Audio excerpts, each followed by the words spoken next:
You are looking at the QS100. It's a simple little fitness band with two different watch faces, the standard step count, distance traveled, and calories burned, combined with last night's sleep information and an onboard heart rate monitor.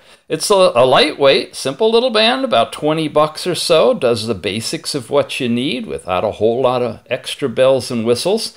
Beyond the biometrics of your pulse, when you step to the next section, you can get into active sports of walking, running, climbing, cycling, football, basketball, badminton, table tennis, and that's it.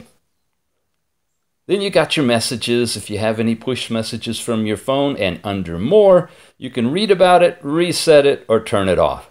All in one simple little band. Again, it's called the QS100.